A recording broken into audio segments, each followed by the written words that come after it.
Olá, pessoal. Vamos iniciar mais uma aula de Sociologia para a primeira série do ensino médio com o tema Discurso Racista, Teorias que Excluem.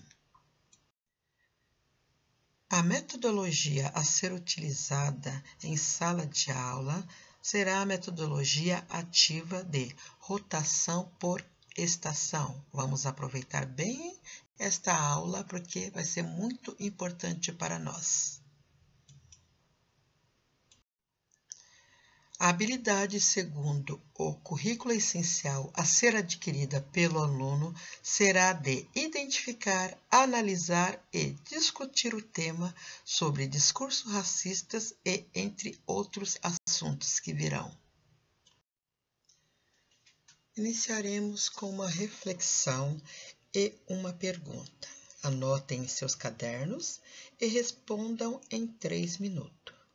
Qual é a relação entre essa imagem e as teorias racistas discutidas em sala de aula, não só na matéria de sociologia, como também nas outras matérias que fazem parte do seu currículo?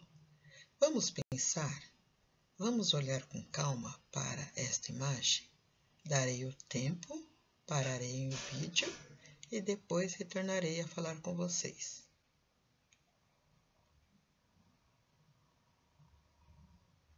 Retornando, este quadro foi pintado em homenagem à rendição de Khan, que configura a imagem de uma mulher negra de mãos elevadas para o céu, agradecendo pelo neto que nasceu com a pele clara.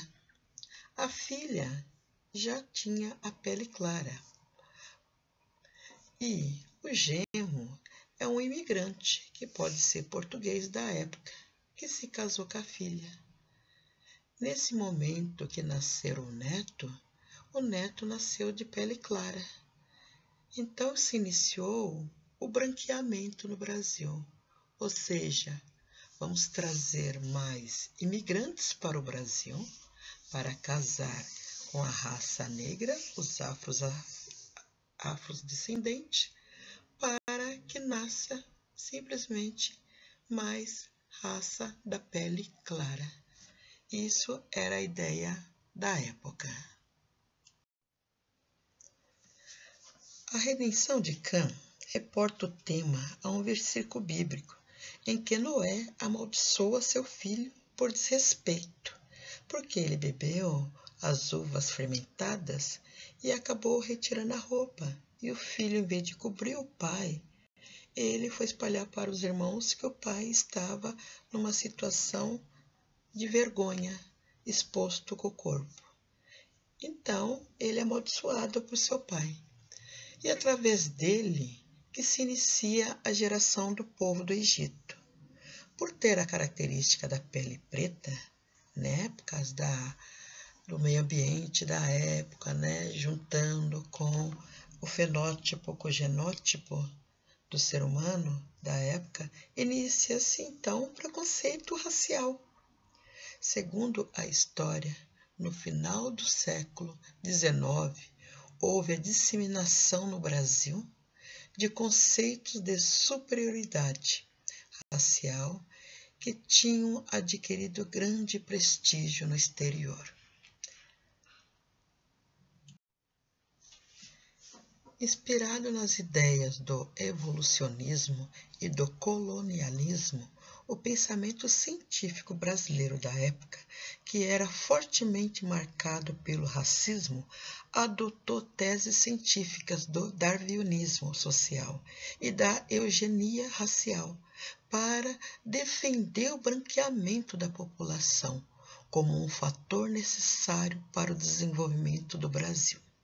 A elite social e a política brasileira passaram a considerar como certo que o país não se desenvolvia, porque sua população era composta por negros e mestiços. Esses mestiços faziam, à época, os brasileiros chorarem.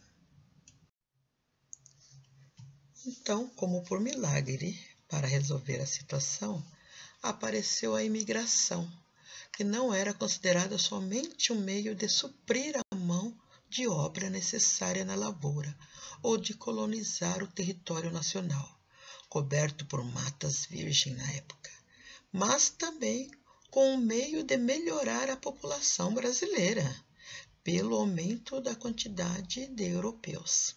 Mas o racismo do Brasil foi uma inversão perversa e tem consequências até hoje. Essa invenção fez a gente pagar o preço. Mas vamos ver para frente o que está ocorrendo até hoje.